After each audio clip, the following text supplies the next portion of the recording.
Welcome to Ganapati Academy, Kakinada.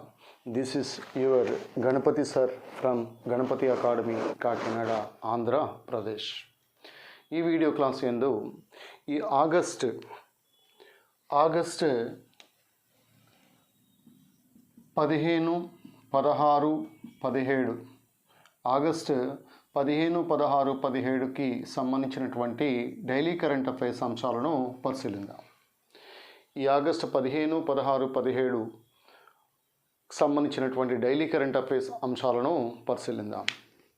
ముందుగా మనకి concept number 1, 74వ స్వాతంత్ర దినోత్సవాన్ని 2020 ఆగస్టు 15వ తారీఖున మనం జరుపుకుంటాం, మనకి తెలిసిందే. అయితే ఈ 74వ స్వాతంత్ర దినోత్సవం సందర్భంగా మనం కొన్ని విషయాలు కనుక పరిశీలించినట్లయితే, తొలిసారిగా ఈ సిఆర్పిఎఫ్కు చెందినటువంటి మహిళలు ఈ స్వాతంత్ర దినోత్సవానికి భద్రతా విధుల్లో పాల్గొనటాన్ని గమనించాలి. సెంట్రల్ రిజర్వ్ పోలీస్ ఫోర్స్ అని పిలుస్తాం. ఈ సిఆర్పిఎఫ్ మహిళలు స్వాతంత్ర దినోత్సవం సందర్భంగా భద్రతా విధులు పాటించటాన్ని గమనించాలి. సో అదేవిధంగా మనకి ఈ 74వ స్వాతంత్ర దినోత్సవం సందర్భంగా జనరల్గా జాతీయ జెండాను మనం ఎగరవేసుకోవటం అనేది పరిపాటిగా వస్తూ ఉంది. అయితే ఈ ఫ్లాగ్ కోడ్ ఆఫ్ ఇండియా 2002 ప్రకారం చాలా నామ్స్ ఉంటాయి. అంటే జాతీయ జెండాను ఏ విధంగా ఎగరవేయాలి, సో అదేవిధంగా మనకి చాలా ఆర్టికల్స్, అదేవిధంగా జాతీయ జెండాకు సంబంధించి ఈ పొడవు మరియు వెడల్పుల నిష్పత్తి 3:2 కానీ ఇలాంటి విషయాలన్నీ కూడా మనం జాతీయ చిహ్నాలు అనేటువంటి ఒక ప్రత్యేకమైన టాపిక్ మీకోసం చేస్తాను. అందులో ఈ వివరాలన్నీ కూడా మీకు చెప్పడం జరుగుతుంది. నవీన్ జిందాల్ కేసు కానీ, లేదా జాతీయ జెండా తొలిసారిగా ఎప్పుడు ఎగరవేశారు, అదేవిధంగా ఈ ఎర్రకోటపై ఈ జాతీయ జెండాను ఎగరవేసినటువంటి ప్రధానమంత్రుల్లో భాగంగా నెహ్రూ 17 సార్లు, అదేవిధంగా ఇందిరాగాంధీ 16 సార్లు, మన్మోహన్ సింగ్ 10 సార్లు, అదేవిధంగా మోడీ 7 సార్లు ఎర్రకోటపై జాతీయ జెండాను ఎగరవేయడాన్ని గమనించాలి. ఇటీవల కాలంలో మోడీ కూడా మనకి భారతదేశంలో అత్యధిక కాలం పాటు ప్రధానమంత్రిగా పనిచేసిన వ్యక్తుల్లో మనకి 4వ స్థానంలో నిలవడాన్ని గమనించాలి. మొదటి స్థానం జవహర్లాల్ నెహ్రూ, 2వ స్థానము ఇందిరాగాంధీ, అదేవిధంగా 3వ స్థానము మన్మోహన్ సింగ్, 4వ స్థానము ముఖ్యంగా నరేంద్ర మోడీ అటల్ బిహారీ వాజ్పేయిని దాటి, అటల్ బిహారీ వాజ్పేయి దాదాపుగా 6 సంవత్సరాలు 80 రోజులు ఉంటే, సో దాన్ని అధిగమించి 4వ స్థానంలో నిలవడానికి కూడా మనకి తెలిసిందే. సో కావున ఇక్కడ 74వ స్వాతంత్ర దినోత్సవం సందర్భంగా మరొక ముఖ్యమైనటువంటి విషయం ఏంటని అడిగితే, జనరల్గా ఈ ఫ్లాగ్ సాంగ్ ఆఫ్ ఇండియా, ఈ ఫ్లాగ్ సాంగ్ ఆఫ్ ఇండియా అంటే జెండా ఎగరవేసినప్పుడు పాడే పాట అనేది మనకి ఈ గీతం ఏదైతే ఉందో ఇండిపెండెన్స్ డేకి సంబంధించి, అదేవిధంగా రిపబ్లిక్ డే ఉత్సవాల్లో కూడా ఈ పాటను జనరల్గా పాడుతూ ఉంటారు. సో దీన్నే మనం జనరల్గా జెండా ఊంచా రహే హమారా, ఈ జెండా ఊంచా రహే హమారా, జెండా ఊంచా రహే హమారా. సో ఈ సాంగ్ని రాసినటువంటి వ్యక్తి శ్యామ్లాల్ గుప్తాగా గుర్తుపెట్టుకోవాలి. సో ఈయన యొక్క పెన్ నేమ్ని ఏమంటారని అడిగితే పార్షద్ అని పిలుస్తాం. పార్షద్ అని పిలుస్తాం, శ్యామ్లాల్ గుప్తా. సో ఈయన ఉత్తరప్రదేశ్ రాష్ట్రానికి చెందినటువంటి వ్యక్తిగా గుర్తుపెట్టుకోవచ్చు. శ్యామ్లాల్ గుప్తా చే రాయబడినటువంటి పాటే జెండా ఊంచా రహే హమారా.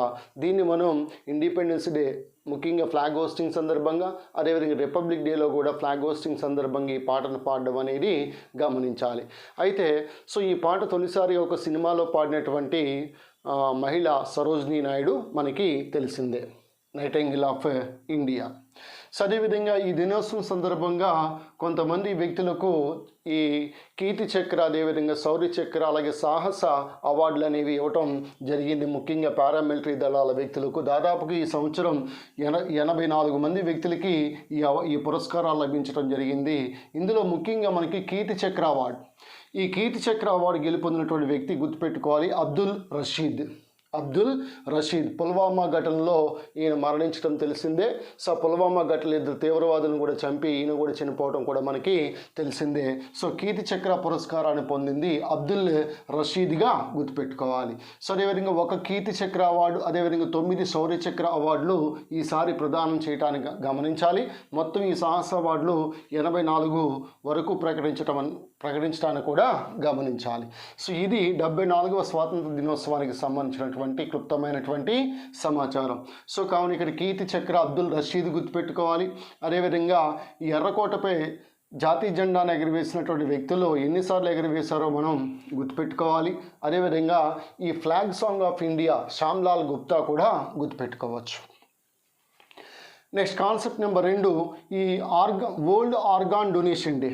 ఈ వరల్డ్ ఆర్గాన్ డొనేషన్ డే ప్రపంచ అవయవ దాన దినోత్సవం అనేది ఆగస్టు 13వ తారీఖున జరుపుకుంటాం. అలాగే మనకి ఈ మణిపూర్ ప్యాట్రియాట్స్ డే లేదా మణిపూర్ దేశభక్తుల దినోత్సవం కూడా మనం ఈ ఆగస్టు 13వ తారీఖున జరుపుకుంటాం. సో మణిపూర్కి సంబంధించినంత వరకు 1891లో ఇక్కడ మనకి ముఖ్యంగా ఈ బ్రిటిషర్స్కి అదేవిధంగా మణిపూర్ వాసులకి మధ్య తీవ్రమైనటువంటి పోరాటం జరగడం మనకి తెలిసిందే. సో అందువల్ల ఆగస్టు 13వ తారీఖుని మనం మణిపూర్ దేశభక్తుల దినోత్సవంగా జరుపుకుంటా ఉన్నాం. ప్రస్తుత మణిపూర్ ముఖ్యమంత్రి బిరేన్ సింగ్ మనకి తెలిసిందే. మణిపూర్ యొక్క గవర్నర్ నజ్మా హెప్తుల్లా. ఇటీవల కాలంలోనే మనకి నిన్నే ఈ గోవా ముఖ్యమంత్రి మారడం జరిగింది. మేఘాలయ ముఖ్యమంత్రి కూడా మారడం జరిగింది. ముఖ్యంగా మనకి ఈ గోవా గవర్నర్ ఎవరైతే ఉన్నారో గోవా గవర్నర్ మేఘాలయ గవర్నర్ మారడం జరిగింది.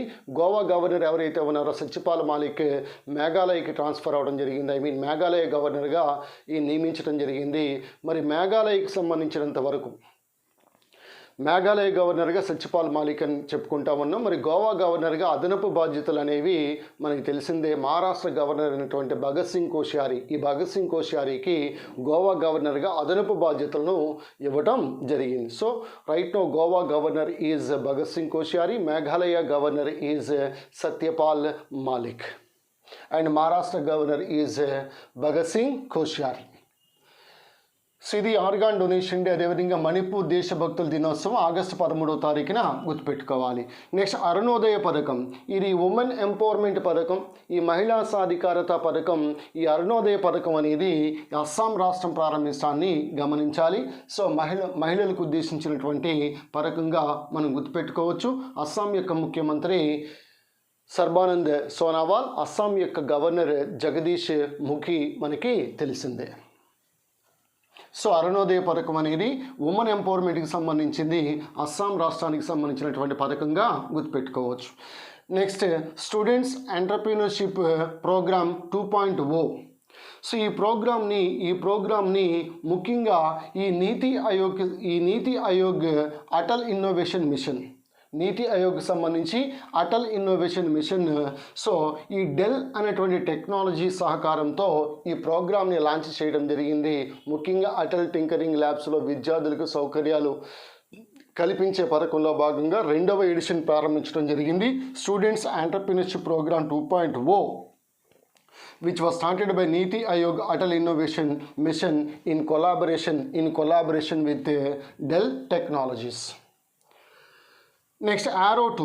ఈ యారో 2 అనేది బ్యాలిస్టిక్ మిసైల్ ఇంటర్సెప్టార్గా గుర్తుపెట్టుకోవచ్చు. ఇది ఇజ్రాయెల్ దేశానికి సంబంధించినటువంటి మిసైల్ క్షిపణి, సర్ఫేస్ టు సర్ఫేస్ ఉపరితలం నుంచి ఉపరితలానికి ప్రయోగించబడే క్షిపణిగా గుర్తుపెట్టుకోవచ్చు. అదేవిధంగా ఈ యుఏఈ అదేవిధంగా ఇజ్రాయెల్కి మధ్య శాంతి ఒప్పందం అనేది కుదరటం జరిగింది. ఒక అరబ్ దేశంతో ఇజ్రాయెల్ అనేది శాంతి ఒప్పందాన్ని కూడా కుదుర్చుకోవటం ఇక్కడ గమనించాలి. ఈ రెండు దేశాల మధ్య శాంతి ఒప్పందం జరిగింది.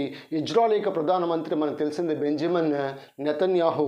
అదేవిధంగా యుఏఈ యొక్క ప్రెసిడెంట్గా ప్రస్తుతం Mohammed bin Zayed Al Nahyan గుర్తుపెట్టుకోవచ్చు, యుఏఈ యొక్క ప్రెసిడెంట్. అయితే యుఏఈ యొక్క ప్రధానమంత్రి ఎవరో మీరు కామెంట్ రూపంలో తెలియచేయగలని కోరుతా ఉన్నాను. యుఏఈ యొక్క రాజధాని మనకు తెలిసిందే అబు ధాబీ. ప్రపంచంలోని తొలి ఆర్టిఫిషియల్ ఇంటెలిజెన్స్ యూనివర్సిటీ కూడా అబుదాబీలో స్టార్ట్ చేయడం మనకి తెలిసిందే. ఇటీవల కాలంలోని యుఏఈ హోప్ మార్స్ మిషన్ కూడా ప్రారంభించడం మనకి తెలిసిందే. ఇజ్రాయెల్ యొక్క రాజధాని Jerusalem. Next India bulls housing finance. ఈ ఇండియా బుల్స్ హౌసింగ్ ఫైనాన్స్ అనేటువంటి ఈ సంస్థకి కొత్త చైర్మన్గా ఎస్ఎస్ ముంద్రా నియామకం జరిగింది. ఇండియా బుల్స్ హౌసింగ్ ఫైనాన్స్ అని పిలుస్తాం. దీనికి చైర్మన్ ఎస్ఎస్ ముంద్రాగా గుర్తుపెట్టుకోవాలి. అలాగే మనకు తెలిసిన నేషనల్ హౌసింగ్ బ్యాంక్. ఈ నేషనల్ హౌసింగ్ బ్యాంక్ ఏదైతే ఉందో ఈ నేషనల్ హౌసింగ్ బ్యాంక్ అనేది 1988లో ఏర్పాటు చేయడం జరిగింది. దీనికి ప్రస్తుత చైర్మన్ మరియు ఎండిగా శారదా కుమార్ హోటా ఎన్హెచ్బికి ప్రస్తుత చైర్మన్గా వ్యవహరించడాన్ని గమనించాలి. Chairman and managing director is Sharada Kumar Hota. National housing bank అని పిలుస్తాం. 1988 గుర్తుపెట్టుకోవాలి. Next director general of naval operations. So దీనికి డైరెక్టర్ జనరల్గా దినేష్ కే త్రిపాఠి వ్యవహరించడాన్ని గమనించాలి. సో నేవీకి సంబంధించి ఇండియన్ నేవల్ అకాడమీ అనేది కోచికి సమీపంలో ఎజిమాల్ అనేటువంటి ప్రాంతం వద్ద ఉంది. ప్రస్తుత నేవీ చీఫ్ కరంబీర్ సింగ్గా మనం గుర్తుపెట్టుకోవచ్చు. అదేవిధంగా ఇండియన్ నేవీ డేగా మనకి నేవీ డే అనేది డిసెంబర్ 4వ తారీఖున జరుపుకుంటాం. Next fit India freedom run. ఈ ఫిట్ ఇండియా ఫ్రీడమ్ రన్ని కేంద్ర క్రీడల శాఖ మంత్రి కిరణ్ రిజిజు ఈ ఆగస్టు 15 నుంచి అక్టోబర్ 2 వరకు నిర్వహిస్తున్నట్లుగా పేర్కొండాన్ని గమనించాలి. కేంద్ర క్రీడల శాఖ మంత్రి కిరణ్ రిజిజుగా గుర్తుపెట్టుకోవచ్చు. This is about fit India freedom run. Next Amrit. ఈ అమృత్ పథకంలో ప్రథమ స్థానంలో నిలిచినటువంటి రాష్ట్రం ఒడిశా రాష్ట్రం. అదేవిధంగా భారతదేశంలో ప్రథమ పెట్టుబడి గమ్యస్థానంలో టాప్ ప్లేస్లో ఉన్నటువంటి రాష్ట్రం కూడా ఒడిశా రాష్ట్రం. ఒడిశా ముఖ్యమంత్రి నవీన్ పట్నాయక్, ఒడిశా యొక్క గవర్నర్ గణేషి లాల్. సో అమృత్ ఈ Atal mission for rejuvenation and urban transformation. ఈ అర్బన్ లేదంటే ఈ పట్టణాలలో అనేకమైనటువంటి మౌలిక సదుపాయాలు కల్పించే ఉద్దేశంతో ఈ పథకాన్ని ప్రారంభించడం జరిగింది కేంద్ర ప్రభుత్వం. అమృత్ పథకంలో ప్రథమ స్థానంలో నిలిచినటువంటి రాష్ట్రం ఒడిశా రాష్ట్రం. ప్రథమ పెట్టుబడి గమ్యస్థానంలో భారతదేశంలో ప్రథమ పెట్టుబడి గమ్యస్థానంలో నిలిచినటువంటి రాష్ట్రం కూడా ఒడిశా రాష్ట్రంగా గుర్తుపెట్టుకోవాలి. నెక్స్ట్ అదేవిధంగా ఐనాక్స్. ఇటీవల కాలంలో ఈ పేరు వార్తల్లోకి రావడం గల కారణము 2021 టోక్యోలో ఒలింపిక్స్ జరగడం మనకి తెలిసిందే. ఈ టోక్యో ఒలింపిక్స్లో పార్టిసిపేట్ చేసి ఇండియన్ టీమ్కి స్పాన్సర్షిప్గా వ్యవహరిస్తూ ఉన్నది ఐనాక్స్ అనేటువంటి సంస్థ. సో అదేవిధంగా ఈ టోక్యో ఒలింపిక్స్లోనే 2021 ఇండియన్ టీమ్కి గుడ్విల్ అంబాసిడర్గా వ్యవహరించే వ్యక్తి సౌరభ్ గంగూలీ, 39వ BCCI అధ్యక్షుడు. నెక్స్ట్ బెస్ట్ సెంట్రల్ యూనివర్సిటీగా ఇండియాలో ఈ జామియా మిలియా ఇస్లామియా యూనివర్సిటీ న్యూఢిల్లీలో ఉంది. ఈ బెస్ట్ సెంట్రల్ యూనివర్సిటీకి ఇటీవల కాలంలో ఎన్నికవడం జరిగింది. Jamia Millia Islamic university. జాకీర్ హుస్సేన్ ఎవరైతే ఉన్నారో ఈ జాకీర్ హుస్సేన్ ఈ యూనివర్సిటీ స్థాపకుల్లో ఒకరుగా గుర్తుపెట్టుకోవచ్చు. అదేవిధంగా జాదవ్పూర్ యూనివర్సిటీ. ఈ జాదవ్పూర్ యూనివర్సిటీ వెస్ట్ బెంగాల్లో ఉంది. ఇటీవల కాలంలో ఎలక్ట్రానిక్ మాస్క్ను తయారు చేయడాన్ని గమనించాలి. ఎలక్ట్రానిక్ మాస్క్ను తయారు చేసింది ఈ జాదవ్పూర్ యూనివర్సిటీగా మనం గుర్తుపెట్టుకోవచ్చు. నెక్స్ట్ అదేవిధంగా గో ఎయిర్.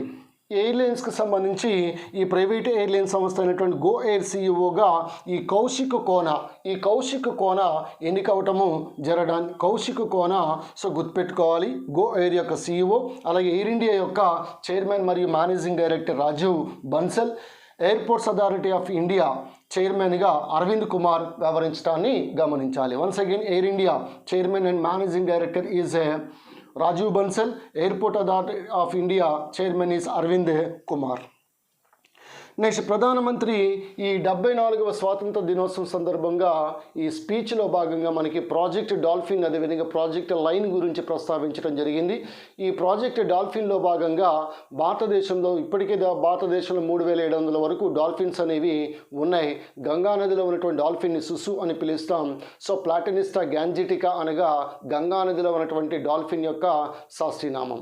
సో అదేవిధంగా మనకి ఈ డాల్ఫిన్స్ అనేవి ఎర్రావడి డాల్ఫిన్స్ అనేవి ఒడిశా రాష్ట్రంలో చిలకా సరస్సులో మనకి ఎర్రావడి డాల్ఫిన్స్ అనేవి ఎక్కువగా కనిపించడాన్ని గమనించాలి. సో మానవుని తర్వాత అత్యంత తెలివైనటువంటి శరీరం డాల్ఫిన్. ఈ డాల్ఫిన్లు ఈకోలొకేషన్ అతి దూరంలో ఉపయోగించి సో తమ మార్గంలో ఉన్నటువంటి వస్తువును కూడా తెలుసుకోగలిగితే ఈకోలొకేషన్ గబ్బెలం అదేవిధంగా డాల్ఫిన్లో మనం ఈకోలొకేషన్ చూడవచ్చు. సో అదేవిధంగా విక్రమశిల డాల్ఫిన్ అభయారణ్యం అనేది బీహార్లో ఉండటాన్ని గమనించాలి. విక్రమశిల గ్యాంజెటిక్ అభయారణ్యం డాల్ఫిన్ అభయారణ్యం అనేది బీహార్లో ఉండటాన్ని గమనించాలి. సో ఇది అలాగే భారతదేశం యొక్క ఈ జాతీయ జలచరం కూడా డాల్ఫిన్. ఆంధ్రప్రదేశ్ యొక్క జలచర జంతువు కూడా డాల్ఫిన్ అని పిలుస్తాం. ఇది జనరల్గా ప్రాజెక్ట్ డాల్ఫిన్కి సంబంధించింది. సో అదేవిధంగా వీటి యొక్క సంరక్షించుకోవాలనే ఉద్దేశంతో ప్రధాని మోడీ పేర్కొనడం జరిగింది. అలాగే ప్రాజెక్ట్ లైన్ ఇటీవల కాలంలో చాలా సింహాలు అనేవి చనిపోవటం జరుగుతూ ఉంది. గిర్ నేషనల్ పార్క్లో చాలా సింహాలు అనేవి చనిపోవటం ఇటీవల కాలంలో మనం చూసాం. ముఖ్యంగా ఈ డిస్టెంపర్ వైరస్ కారణంగా సింహాలు అనేవి గిర్ నేషనల్ పార్కులో ఆసియా సింహాలు చనిపోవటం కూడా మనం చూడడం జరిగింది. అయితే ప్రస్తుతం భారతదేశంలో ఎన్ని సింహాలు ఉన్నాయో మీరు కామెంట్ రూపంలో తెలియచేయగలరని కోరుతా ఉన్నాను. Next Srijan portal. ఈ శ్రీజాన్ పోర్టల్ని ప్రారంభించింది రాజ్నాథ్ సింగ్. ఇటీవల కాలంలో స్వదేశీయంగా మనం రక్షణ ఉత్పత్తులు మనమే తయారు చేసుకోవాలనే ఉద్దేశంతో ఈ శ్రీజాన్ పోర్టల్ని రక్షణ శాఖ మంత్రి రాజ్నాథ్ సింగ్ ప్రారంభించాలని గమనించాలి. అలాగే బంగ్లాదేశ్లో భారత రాయబారిగా విక్రమ్ దొరైస్వామి నియామకం జరిగింది. నెక్స్ట్ చేతన్ చౌహాన్. ఈయన ఉత్తరప్రదేశ్లో మంత్రిగా పనిచేసినటువంటి క్రికెటర్. ఇటీవల కాలంలో కోవిడ్-19 కారణంగా చనిపోవటం జరిగింది. అయితే వన్డేల్లో తొలిసారిగా హ్యాట్రిక్ సాధించినటువంటి భారతీయ బౌలర్ చేతన్ చౌహాన్ మనకి తెలిసింది. ఈయనకి 1981లో అర్జున అవార్డు కూడా ఇవ్వటం జరిగింది. ఉత్తరప్రదేశ్లో ఆరోగ్య శాఖ మంత్రికి కోవిడ్ సోకింది. అంతకుముందు ఒక మంత్రి కమలారాణి ఆవిడైతే చనిపోవటమే జరిగింది. చాలామంది ఎమ్మెల్యేలకి ఎంపీలకి ఉత్తరప్రదేశ్లో ఎక్కువగా కోవిడ్ మనం చూస్తూ ఉన్నాం. అయితే ఈ ఉత్తరప్రదేశ్ రాష్ట్రం కోవిడ్ టెస్టులు, భారతదేశంలో కోవిడ్ టెస్టులు ఎక్కువగా చేస్తున్నటువంటి రాష్ట్రం ఉత్తరప్రదేశ్. ఆదిత్య యోగినాథ్ సర్కార్ ఎక్కువగా చేస్తూ ఉంది. ఇది కూడా గుర్తుపెట్టుకోవాలి. అదేవిధంగా ఇండియా నైజీరియా రెండు దేశాల మధ్య స్పేస్ కోఆపరేషన్, ఈ అంతరిక్షానికి సంబంధించి సహకారంలో భాగంగా స్పేస్ కోఆపరేషన్ ఈ రెండు దేశాల మధ్య జరిగింది. నైజీరియా రాజధాని మనకు తెలిసింది అబూజా అని పిలుస్తాం. ఈ నైజీరియా ఏదైతే ఉంది ఇక్కడ బోకో హరామ్ అనేటువంటి ఒక తీవ్రవాద సంస్థ కూడా ఉంది. అదేవిధంగా ల్యాండ్ ఆఫ్ ఆయిల్ పామ్ అని పిలుస్తాం. కానీ ఆయిల్ పామ్ని ఎక్కువగా ఉత్పత్తి చేస్తున్నటువంటి దేశం ఇండోనేషియాగా మనం గుర్తుపెట్టుకోవచ్చు. అదేవిధంగా యూరోపియన్ యూనియన్ నిర్మాణశ్రీ అనేటువంటి ప్రాజెక్టును భారతదేశంలో ముఖ్యంగా 2 రాష్ట్రాల్లో ఇది ప్రారంభించింది. ఒకటి మహారాష్ట్ర, 2 ఒరిస్సా. ఈ ప్రాజెక్ట్ ముఖ్యంగా దేనికి ఉద్దేశించిందని అడిగితే enhancing the skills of women especially in building construction. ఈ బిల్డింగ్ కన్స్ట్రక్షన్స్లో ఈ మహిళలకు సంబంధించి నైపుణ్యాన్ని అభివృద్ధి పరిచే విధంగా ఈ ప్రాజెక్ట్ స్టార్ట్ చేయడం జరిగింది. యూరోపియన్ యూనియన్ నిర్మాణశ్రీ ప్రాజెక్ట్ మహారాష్ట్ర మరియు ఒడిశాగా గుర్తుపెట్టుకోవచ్చు. నెక్స్ట్ ఘర్ రోజ్గార్ పథకం. ఈ ఘర్ రోజ్గార్ యోజన అనేటువంటి పథకాన్ని పంజాబ్ రాష్ట్రం తీసుకుని రావడం జరిగింది. ఇటీవల కాలంలోనే పంజాబ్ ముఖ్యమంత్రి అమరీందర్ సింగ్ దాదాపుగా ఈ పంజాబ్లో నిరుద్యోగులకి కొన్ని లక్షల ఉద్యోగాలు కల్పిస్తామని చెప్పేసి పేర్కొనడం జరిగింది. దీన్నే ఘర్ రోజ్గార్ యోజన అని పిలుస్తాం. అదేవిధంగా ఈ ఫ్రీ స్మార్ట్ ఫోన్స్ను కూడా విద్యార్థులకు అందిస్తున్నటువంటి రాష్ట్రం పంజాబ్గా మనం గుర్తుపెట్టుకోవచ్చు. పంజాబ్ ముఖ్యమంత్రి అమరీందర్ సింగ్ ఎక్కువ వయసులో ముఖ్యమంత్రిగా పనిచేయడం మనకి తెలిసింది. కెప్టెన్ అమరీందర్ సింగ్. అదేవిధంగా పంజాబ్ యొక్క గవర్నర్ విపి సింగ్ బద్నోర్గా గుర్తుపెట్టుకోవచ్చు. Next Indian institute of tropical meteorology, ఇది పూణేలో ఉంది. ఇటీవల కాలంలో ముఖ్యంగా ఉత్తర హిందూ మహాసముద్రంలో ఉన్నటువంటి పగడపు దీవుల కారణంగా భారతదేశంలోని ఋతుపవనాలలో వైరుధ్యం అనేది ఎక్కువగా కనిపిస్తుందని పేర్కొనడం జరిగింది. Indian institute of tropical meteorology పూణేగా గుర్తుపెట్టుకోవచ్చు. నెక్స్ట్ నాసా వారి యొక్క హంటర్గా పిలువబడే టెస్ అనేటువంటి శాటిలైట్. ఈ టెస్ యొక్క అబ్రివేషన్ మీరు కామెంట్ రూపంలో తెలియచేయండి. ఈ టెస్ అనేటువంటి ఉపగ్రహం ఆకాశాన్ని స్కాన్ చేసి దాదాపుగా ఒక 66 ఎగ్జో ప్లానెట్స్ని ఇది దాని యొక్క వివరాలని చిత్రీకరించడం జరిగింది. ఈ టెస్ అనేటువంటి ఉపగ్రహం, దీన్నే నాసా యొక్క హంటర్గా పిలుస్తూ ఉంటాం. నెక్స్ట్ అదేవిధంగా ఈ భారతదేశంలో పబ్లిక్ ఇంటర్నెట్కు 25 ఏళ్ళు పూర్తి అవ్వడం జరిగింది. 1995 ఆగస్టు 15వ తారీఖున విదేశీ సంచార్ నిగమ్ లిమిటెడ్ VSNLతో 1995 ఆగస్టు 15వ తారీఖున ఇంటర్నెట్ సర్వీసులు ప్రారంభం అవడం జరిగింది. 1998లో అయితే ప్రైవేట్ ఆపరేటర్స్ రావడం జరిగింది. 1995 ఆగస్టు 15వ తారీఖున VSNLతో ఈ ఇండియాలో ఈ పబ్లిక్ ఇంటర్నెట్ స్టార్ట్ అవ్వడం జరిగింది. ఇలా పబ్లిక్ ఇంటర్నెట్ స్టార్ట్ 25 ఏళ్ళు పూర్తవడాన్ని గమనించాలి. నెక్స్ట్ దాశరథి కృష్ణమాచార్యులు. కవి, పోయిట్, చాలా ప్రముఖమైనటువంటి వ్యక్తి దాశరథి కృష్ణమాచార్యులు. భారతీ వందనం ఓ భారతీ వందనం అనేటువంటి గేయాన్ని రచించడం జరిగింది. సో అదేవిధంగా తెలంగాణ కోటి రతనాల వీణ, సో దీన్ని కూడా రచించింది దాశరథి కృష్ణమాచార్యులు. సో ఈయన ఈ దాశరథి కృష్ణమాచార్యులు 2020 అవార్డు అనేది సాహితీ పురస్కారం అనేది తిరునగరి రామానుజయ్యకి లభించడం జరిగింది. తిరునగరి రామానుజయ్య, దాశరథి కృష్ణమాచార్యులు, భారతీ వందనం, అదేవిధంగా తెలంగాణ కోటి రతనాల వీణ, సో వేరే తెలంగాణ, సో ఈ విధంగా చెప్పింది దాశరథి కృష్ణమాచార్యులు. నెక్స్ట్ అదేవిధంగా అరుణ్ జైట్లీ అదేవిధంగా సుష్మా స్వరాజ్ పేరిట గుజరాత్లోని అహ్మదాబాద్లో వంతెనలు నిర్మించడాన్ని, ఫ్లైఓవర్స్ నిర్మించడాన్ని గమనించాలి. అయితే మీరు కామెంట్ రూపంలో తెలియచేయండి. ఇప్పటి వరకు అరుణ్ జైట్లీ పేరు మీదుగా ఏమైనా సంస్థలకు పేరు పెట్టడం జరిగిందా, ఏవైనా స్టేడియంలకు కానీ సంస్థలకు కానీ. అలాగే సుష్మా స్వరాజ్ పేరు మీదుగా ప్రవాసీ భారతీ దివస్ ఇలాగా పేర్లు పెట్టడం జరిగింది. ఆ పేర్లు ఏంటో మీరు కామెంట్ రూపంలో తెలియచేయండి. అరుణ్ జైట్లీ, సుష్మా స్వరాజ్ పేరు మీదుగా ఉన్నటువంటి సంస్థల యొక్క పేర్లు. నెక్స్ట్ మాతా వైష్ణోదేవి దేవాలయాన్ని జమ్మూ కాశ్మీర్ ఇటీవల కాలంలో తిరిగి పునః ప్రారంభించడాన్ని గమనించాలి. ఇది ముఖ్యంగా ఈ భక్తుల కోసం దర్శనం కొరకు ఈ మాతా వైష్ణోదేవి ఆలయం జమ్మూ కాశ్మీర్ కేంద్రపాలిత ప్రాంతంలో ఉంది, ఇది కూడా గమనించాలి.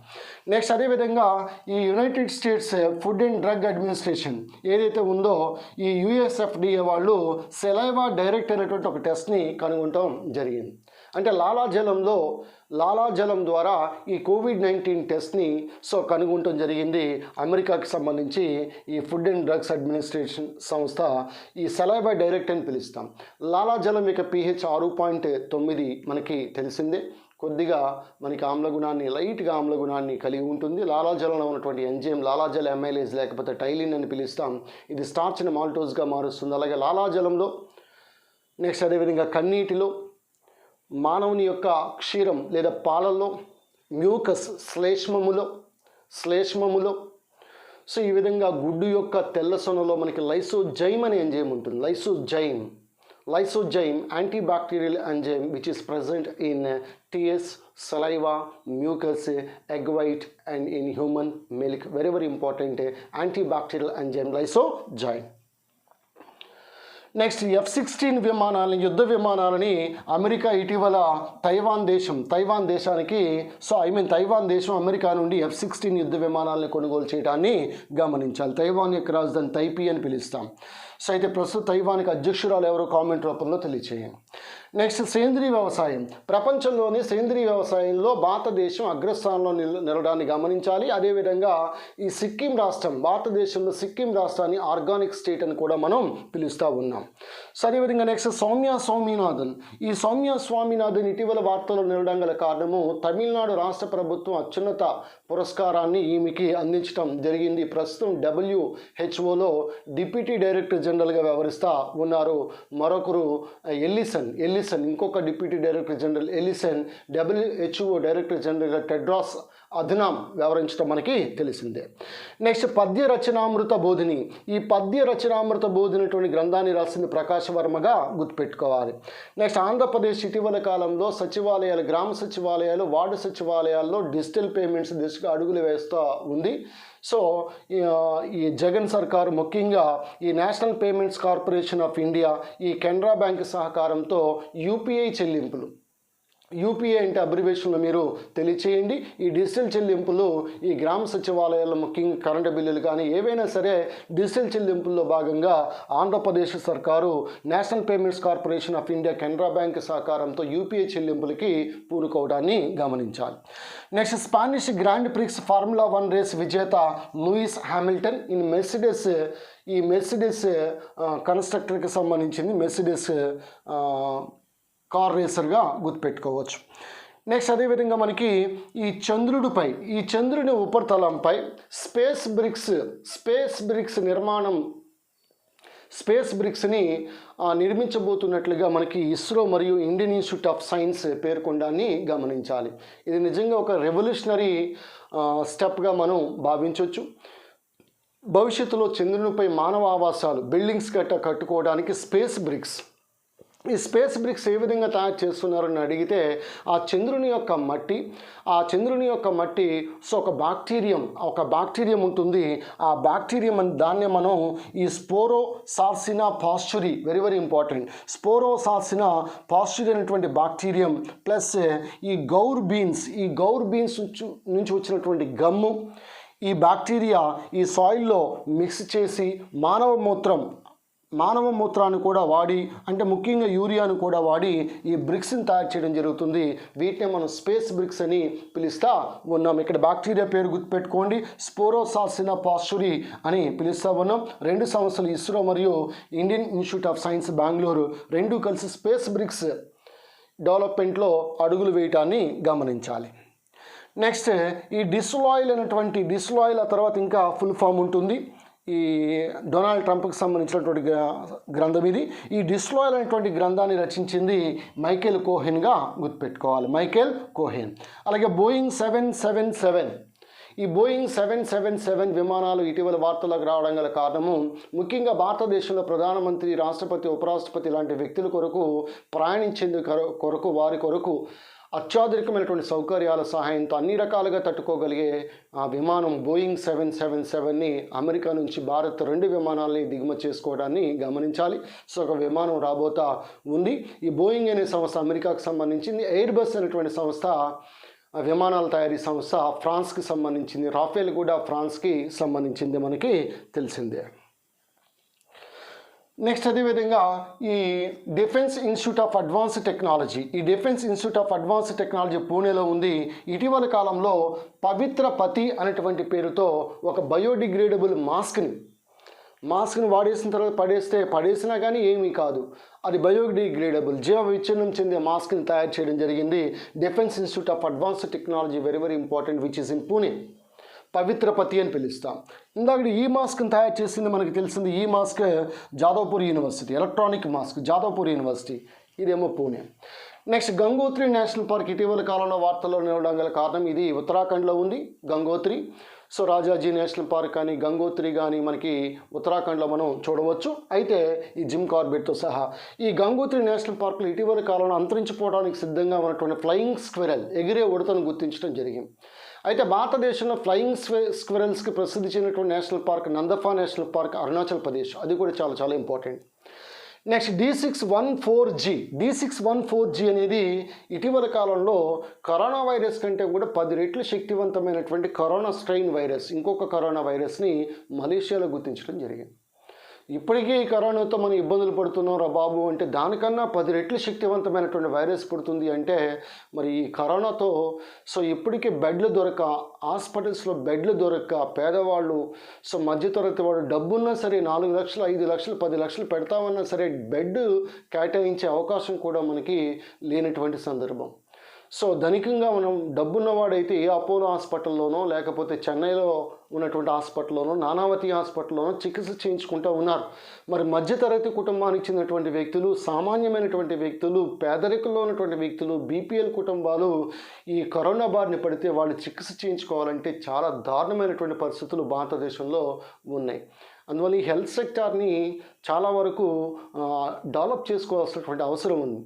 సో ఇంకా కనుక ఈ వైరస్ కనుక ఇంకా ఎక్కువైపోయి, ఉదాహరణకు ఇప్పుడు తూర్పుగోదావరి జిల్లాలో కాకినాడలో చాలా కరోనా కేసెస్ అనేవి ఉన్నాయని అందరూ అంటూ ఉన్నారు. అందరూ అంటూ ఉండటం కాదు, మాకు సంబంధించినటువంటి మా యొక్క రిలేటివ్స్ కూడా ఈ కరోనా కారణంగా చనిపోవడం జరిగింది. హాస్పిటల్లో బెడ్ కూడా లభించినటువంటి పరిస్థితి ఏర్పడడం జరిగింది. సో కావున ఈ రాష్ట్ర ప్రభుత్వం కానీ లేదా కేంద్ర ప్రభుత్వం కానీ దీనిపై సో ప్రత్యేకమైనటువంటి శ్రద్ధని వహించాల్సినటువంటి అవసరం ఉంది. ఎందుకంటే మనిషి ప్రాణాల కంటే ఏది గొప్పది కాదు. డబ్బున్నవాడైతే ఎక్కడైనా గొప్ప గొప్ప హాస్పిటల్లో జాయిన్ అవుతూ ఉన్నారు. ఆంధ్రప్రదేశ్లో ఉన్నవాడైతే హైదరాబాద్లో ఉన్నటువంటి హాస్పిటల్లో, పెద్ద పెద్ద అపోలో లాంటి హాస్పిటల్లో, లేదా ఢిల్లీలో ఉన్నటువంటి నానావతి లాంటి, మహారాష్ట్రలో ఈ ముంబై సమీపన నానావతి హాస్పిటల్లో మా డబ్బున్న వాళ్ళకి ట్రీట్మెంట్ చక్కగా అందుతూ ఉంది. సో ఎవరైనా ఒక మంత్రి కానీ లేకపోతే గొప్ప గొప్ప ఎమ్మెల్యేలు కానీ తీసుకుంటే వీళ్ళందరికీ కూడా గొప్ప గొప్ప హాస్పిటల్స్ కేటాయిస్తూ ఉన్నారు. మరి సామాన్యుడు ఓటు వేసి వాడిని గెలిపించినటువంటి అధికారాన్ని కల్పించినటువంటి వ్యక్తి ఏమో చచ్చిపోతూ ఉన్నాడు. సో అధికారం పొంది ఆ వ్యక్తులేమో వాళ్ళు ట్రీట్మెంట్ సజావుగా వాళ్ళకి సాగుతూ ఉంది. ఏదైనా సరే ఈ అంతరాలు అనేవి మనకి ఎప్పుడు కూడా ఉండకూడదు. ఈ విషయంపై ప్రభుత్వం కూడా దృష్టి పెట్టాలని నేను కోరుకుంటా ఉన్నాను. సో మలేషియాలో కొత్తగా వచ్చినటువంటి వైరస్ D614Gగా మనం గుర్తుపెట్టుకోవచ్చు. నెక్స్ట్ మనకి ఈ మణిపూర్లో ఒక ఎత్తైనటువంటి pier bridge, not fire fire గారి PIER పైర్ అంటే ఒక దానిపైన ఇలాగా స్తంభాలతో కూడినటువంటి ఒక ఎత్తైనటువంటి బ్రిడ్జ్, రైల్వే బ్రిడ్జ్ నిర్మిస్తూ ఉన్నారు. మణిపూర్లో గుర్తుపెట్టుకోవాలి. దీని యొక్క ఎత్తు 141 మీటర్స్గా గుర్తుపెట్టుకోవచ్చు. మణిపూర్ ఇది భారతదేశంలోని ఎత్తైనటువంటి పైర్ రైల్వే బ్రిడ్జ్గా గుర్తుపెట్టుకోవాలి. నెక్స్ట్ పండిట్ జస్రాజ్ ఇటీవల ఈయన చనిపోవటం జరిగింది. సో ఒక రకంగా చెప్పాలంటే ఈయన ఓ వోకలిస్ట్ సింగర్, ఈయన తబలాలో కూడా ప్రసిద్ధుడు. అయితే ఈ పండిట్ జస్రాజ్ చనిపోవడం జరిగింది. హర్యానా రాష్ట్రానికి చెందినటువంటి వ్యక్తి, ఈ క్లాసికల్ సింగర్గా మనం చెప్పుకోవచ్చు. ఈ పండిట్ జస్రాజ్ పేరు మీదుగా ఒక ఆస్ట్రాయిడ్, ఒక గ్రహశకలం, ఈ జూపిటర్ ఈ బృహస్పతి గురుగ్రహానికి మార్స్ గ్రహానికి మధ్యలో ఈ ఆస్ట్రాయిడ్ బెల్ట్ అనేది ఉంటుంది. సో ఈ ఆస్ట్రాయిడ్ పేరు పెట్టిన ఆస్ట్రాయిడ్ అనేది 300128గా గుర్తుపెట్టుకోవచ్చు. 300128 300 ఈ ఆస్ట్రాయిడ్కి పండిట్ జస్రాజ్ పేరు పెట్టడం జరిగింది నాసా వారు. నెక్స్ట్ అది మిషన్ సాగర్. ఈ మిషన్ సాగర్ అనేది ముఖ్యంగా భారతదేశ ప్రభుత్వం యొక్క నావీ అనేది 5 ఐలాండ్ కంట్రీస్, 5 ద్వీప దేశాల్లో సహాయ కార్యక్రమాలని ఉద్దేశించినటువంటి మిషన్ ఇది మిషన్ సాగర్. ఇటీవల కాలంలో మనకి మారిషస్లో చమురు ప్రమాదం అనేది జరగడం జరిగింది. సో అందులో భాగంగా ఇండియన్ కోస్ట్ గార్డ్కి సంబంధించి అక్కడ సహాయ కార్యక్రమాలు అందించడం జరుగుతూ ఉంది. అదేవిధంగా కోవిడ్కి సంబంధించి కూడా చాలా రకాల మందులు కూడా అందించడం జరుగుతూ ఉంది ఈ మిషన్ సాగర్లో భాగంగా. అందువల్ల ఇక్కడ మారిషస్, మాల్దీవులు, సైచిలస్, మడగాస్కర్, క్యామరోస్ ఇలాంటి 5 ఈ ఐలాండ్ కంట్రీస్లో భారతదేశ ప్రభుత్వం నావీ సహాయంతో అక్కడ సహాయ కార్యక్రమాలు అందించడాన్ని గమనించాలి. అది మిషన్ సాగర్గా మనం గుర్తుపెట్టుకోవచ్చు. అదేవిధంగా మనకి ఈ కింగ్డమ్ ఆఫ్ టోంగా ఇటీవల మనకు వార్తల్లోకి రావడం గల కారణం ఏంటో మీరు తెలియచేయగలరని కోరుతా ఉన్నాను. కింగ్డమ్ ఆఫ్ టోంగా, ఈ టోంగా దీవులు దేశము ఈ వార్తలోకి రావడం గల కారణం ఏంటో మీరు కామెంట్ రూపంలో తప్పనిసరిగా తెలియచేయండి. అదేవిధంగా next A bend in time, A peak into a child mind amid COVID pandemic. A bend in time, a peek into a child mind amid Covid pandemic. సింపుల్గా బెండ్ ఇన్ టైమ్ అని గుర్తుపెట్టుకోండి. దీని రచయిత ఎవరో మీరు కామెంట్ రూపంలో తెలియచేయగలని కోరుతా ఉన్నాను. And Shajan Mujeeb, very important. Shajan Mujeeb ఈ ఇండియన్ ఐడల్ ఇటీవల కాలంలో ఇండియన్ ఐడల్గా ఫైనలిస్ట్గా ఎన్నికైనటువంటి వ్యక్తి షాజాన్ ముజీబ్. ఈ షాజాన్ ముజీబ్ ముఖ్యంగా మనకి ఈ స్వచ్ఛ భారత్ అభియాన్కు నేషనల్ అండ్ ఇంటర్నేషనల్ బ్రాండ్ అంబాసిడర్గా ఈయన్ని ఎంపిక చేయడం జరిగింది. నేషనల్ అండ్ ఇంటర్నేషనల్ బ్రాండ్ అంబాసిడర్గా ఈయన్ని ఎంపిక చేయడం జరిగింది. షాజాన్ ముజీబ్గా మనం గుర్తుపెట్టుకోవచ్చు. అదేవిధంగా ఒక మున్సిపల్ కార్పొరేషన్ కూడా ఈయన్ని first ever national brand ambassador for a municipal corporation. ఆ మున్సిపల్ కార్పొరేషన్ ఏంటో మీరు కామెంట్ రూపంలో తెలియచేయండి. సో కావున Swachh Bharat అభియాన్కి national and international లెవెల్లో ఈయన్ని అంటే ఇదివరకు మనకి సైనా నెహ్వాల్, అదేవిధంగా నేషనల్ లెవెల్లో సైనా నెహ్వాల్, సచిన్ టెండూల్కర్ ఈ విధంగా మనకి ఉన్నారు. అయితే ఇక్కడ షాజాన్ ముజీబ్ ఇండియన్ ఐడల్ ఫైనలిస్టు, అలాగే ఆస్కార్కి నామినేట్ అయినటువంటి ప్లేబ్యాక్ సింగర్ కూడా ఈయన షాజాన్ ముజీబ్ అని పిలుస్తాం. ఈయన స్వచ్ఛ భారత్ అభియాన్కు నేషనల్ అండ్ ఇంటర్నేషనల్ లెవెల్లో బ్రాండ్ అంబాసిడర్గా ఎంపిక చేయటాన్ని కూడా గమనించాలి. ఈయన ఏ మున్సిపల్ కార్పొరేషన్కి నేషనల్ లెవెల్లో brand ambassador, first ever national brand ambassador for a municipal corporation, దాని పేరు కూడా మీరు తెలియచేయగలరని కోరుతా ఉన్నాను. అదేవిధంగా సో 2 కామెంట్ రూపంలో తెలియచేయండి. OSOWOG అబ్రివేషన్ ఏంటో చెప్పండి. OSOWOG అబ్రివేషన్ చెప్పండి. నెక్స్ట్ FIFA 2026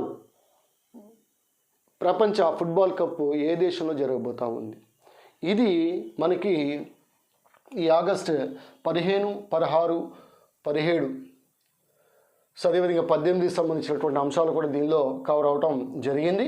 సో కావున మీరు ఈ సమాచారాన్ని అంతా కూడా రాసుకుని మరొకసారి కనుక విన్నట్లయితే మీకు అనేకమైనటువంటి అంశాలు జనరల్ స్టడీస్ పాయింట్ ఆఫ్ వ్యూలో, say for example Gangotri national park, Uttarakhand flying squirrel, Namdapha national పార్క్లో కూడా మనకి ఎగిరే ఉడతలు అనేవి కనిపిస్తాయి. అలాగే కొత్తగా కనుగొన్న వైరస్ మలేషియాలో D614G, అలాగే పండిట్ జసరాజ్ పేరు మీదుగా ఉన్నటువంటి ఆస్ట్రాయిడ్ యొక్క నెంబర్ గుర్తుపెట్టుకోవాలి. మిషన్ సాగర్ ఎక్కడెక్కడ ఎన్ని ఐలాండ్ కంట్రీస్లో దీన్ని. అలాగే DIIT defence institute of advanced technology మనకి పూణేలో ఉంది. అది తయారు చేసినటువంటి ఈ మాస్క్, బయోడిగ్రేడబుల్ మాస్క్ పవిత్ర పతి. సో అదేవిధంగా ఈ ఇండియా నైజీరియా మధ్య స్పేస్ కోఆపరేషన్, చేతన్ చౌహాన్ మనకు తెలిసిందే. ఈయన హ్యాట్రిక్ సాధించినటువంటి ఫస్ట్ ఇండియన్ బౌలర్